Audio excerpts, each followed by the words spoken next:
What's up, everybody? Welcome back again. My name is Chris, and welcome to the Men's Rendezvous, aka Brother Skipper, aka Men Cave.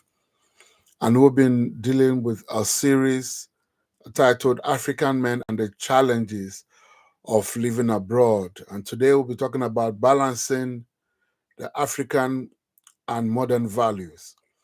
One of the challenges that African men go through is the culture shock.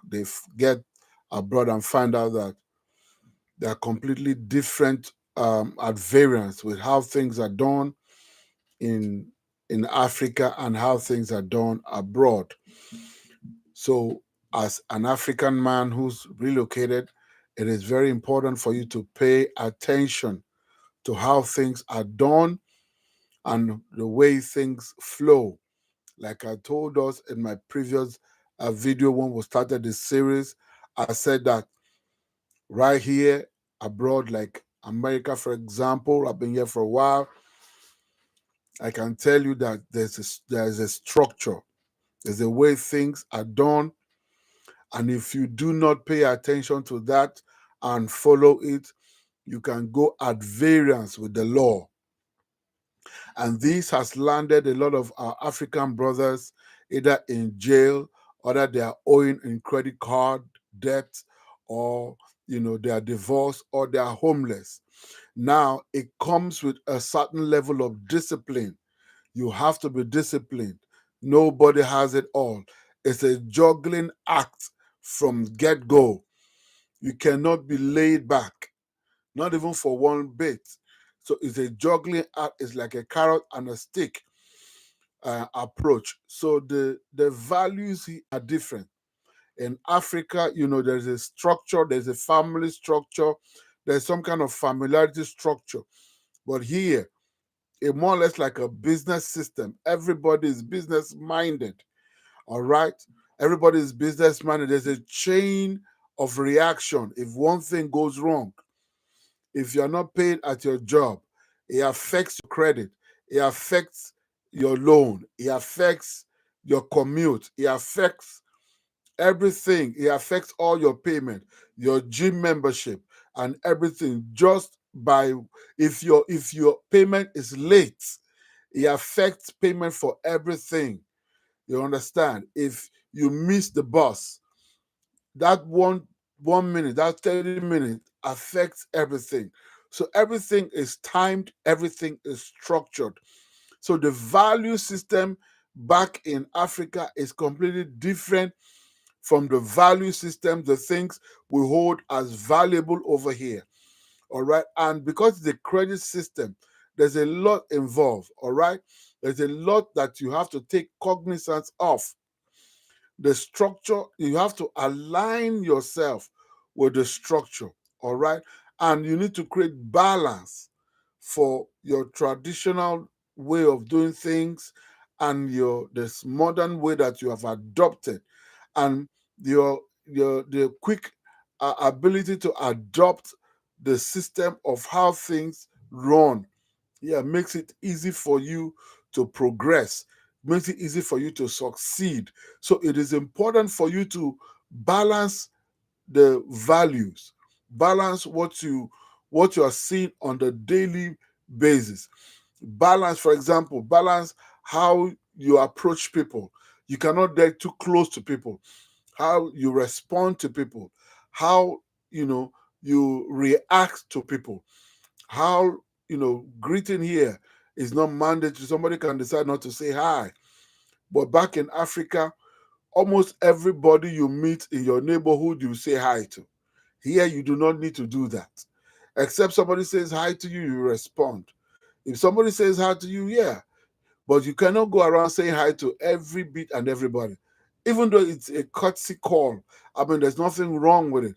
But they're going to look at you like something is wrong with you. I don't even know you from nowhere. To them, it could be a ploy. You want to carry out some nefarious or antisocial activity. So it could, it could be received or perceived, somewhat suspicious if you do something like go about just saying hi to everybody. First and foremost, there could be a security risk. They begin to pay attention to you and all of that. And if you're not a regular in that environment, you become a suspect immediately. So it is important for you to balance your values. What you hold valuable in Africa might not be seriously considered valuable here. You understand? Your greetings to everybody. Yeah, some people don't just want you to leave them alone. Just mind your business. You see two people fighting. You need to mind your business. Before you get involved, you have to mind your business. But over in Africa, when people fighting, you want to intervene. You have to be careful, to approach people for something. You have to be careful to talk to people. You have to be careful to respond, how you respond, the way you respond, the way you are loud. Sometimes people think that you are shouting, but you're just generally loud from where you're coming from. The way you put out your hand to shake people or respond to help people, you have to be careful how to do it, or you are perceived as encroaching to other people's space. The way you want to help somebody until they really, really ask for it. Sometimes you do not need to extend that help. There are a couple of other things. For a man living abroad, you need to pay attention, you need to observe. You need to be careful with the women folk here. In Africa, women, do not have the level of privilege. They have rights, but do not have privileges. Let me put it that way, for the purpose of context. Women have rights like every other human being, but do not have privilege. But right here in abroad, women have rights and they have privileges, and the privileges can be so high. And you have to be careful as a man how you conduct yourself around women. Over here, the value system is different. The way you are perceived around women is different. You cannot just cuddle up like you would back home. You can easily be relatable with the women folk, but right here, you have to be careful. You have to be careful in terms of space. You have to be careful even at your job. Else, whatever advances, howbeit cordial or friendly, can be misconstrued, and when that happens, it becomes a challenge. Your reactions or your good gestures can be misconstrued because you do not hold the same value like the person over here. So the way you respond, you have to pay attention to. The way you react, you have to pay attention. The way you present issues, the way you approach issues, even something as little as language or pronunciation. We're going to come to that in other, in subsequent topics. Is very, very important. The way you hold your tradition, your culture, is very important. You have to be conservative in doing that because it can be termed offensive to the next person. All right. If, for example, you are one who, you are very traditional, you have to be careful, so that you're not perceived as one who is putting up offensive gestures, offensive reaction, particularly at your place of work, at your job. You have to be careful on how you carry yourself, on how you express your culture, on how you express your tradition. All right, because you have to remember that the person you're working with or the group of people you're working with have different value system, traditional value system, religious value system, social value systems from what you are trained, what you grew up with, and what you understand, and how important for you to pay attention and how to balance it when you are in the community of fellow Africans. They understand your gestures, your reactions, your behaviors, and all. But when you are in the community of those who are not Africans, they might not tolerate as much. They will, try to bear, but you have to be careful so that you do not get into trouble, particularly with the women folk. I have seen men get into trouble because they made advances at a lady or somebody who they perceive to be an adult, mainly by their frame or structure. But unbeknown to them that the person is a teenager and they get into trouble. I have seen videos of people who get into trouble because they quickly make a quick assumption by sight and not do their due diligence on issues before they delve in. All right, particularly when it comes to job, people have been fired by simply having an opinion based on the background of their tradition and upbringing from where they are from. And when they make such assumptions, they get into trouble and they can get fired. It could cost them their job and what have you. By and large, all you need to know and pay attention to is the fact that you need to learn and relearn how things are done here. In your tradition is quite different. You have to be able to know how to balance it and where to express what at what time it is convenient and when it is not, because some of the people that you might come in contact with will have zero tolerance with your behavior, which you probably might not, which is appear okay to you, but some of them it could be offensive. So you need to quickly know what is offensive to people, what is not offensive, and by the time you want to explain yourself, it will probably be too late. Let me give you a case in point. When I started working, and it was break time, and I took my lunch. I wanted to microwave it. All right. From where I come from, you microwave one at a time. Okay.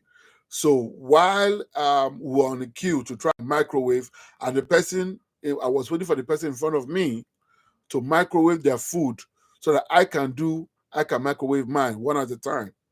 And somebody just came in from nowhere. It was not on the line and nothing, and just opened the microwave while the person who was microwave was there, and put their food together with the one inside already, more or less like jumping the queue, and I felt offended, like, why would you even do that? And I reacted to that. I reacted, and it took my reaction to be offensive, and filed a report. And immediately the supervisors came and they said I was being aggressive just because I reacted and said, why would he put his food? And when my own manager, or those who took responsibility for taking us to the job, came, they told me, they said it was a normal thing, because it was a different culture from where I am from. That if I'm familiar with the system, I will know that it's not a big deal for somebody else to come and also put double a pack of food in there, even though they are not on the queue. And if I knew, I wouldn't have even bothered. But it costed me a job for that day.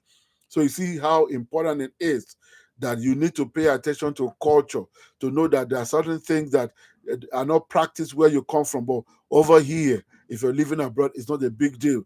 Just overlook it and move on, and don't take things too seriously, as it were. And read the room. Very, very important. You have to be super observant, super attentive to your environment. For a man living abroad, you have to be super attentive. If you're driving, if you're on the bus, if you're commuting, you have to be 110% alert. You have to pay attention to your environment. If you're on the bus, read the room. If you're in the room with a group of people, read the room. If you are in an environment, you have to pay attention. You have to read that environment to know what exactly is going on, so that you are not caught unawares. You have to be agile. You have to be alert. You have to be attention. You have to pay attention. And that way you can, present yourself ready to take up whatever challenges that may come your way. So that's the much I can take on this. If there's anything I'm missing out on balancing your tradition and your modern values for an African man living abroad, leave me a comment down below. Like, share, and turn on the notification button so that every time I put up a video, you will be the first to know. Do not forget my saying that my job is not to tell you what to do, because you're an adult, but your job is to think about what I tell you. So if you're hoping to relocate abroad, these are some of the things you need to put into consideration so that you don't put yourself in harm's way or get into trouble. And if you're already abroad, you already know. And if you're new living abroad, there's something you probably need to pay attention to. Until I come away same time, my name is Chris. This is Men's Rendezvous, aka Men's Cave, aka Brother Skipper. Be safe and have a fabulous rest of the day. Bye for now.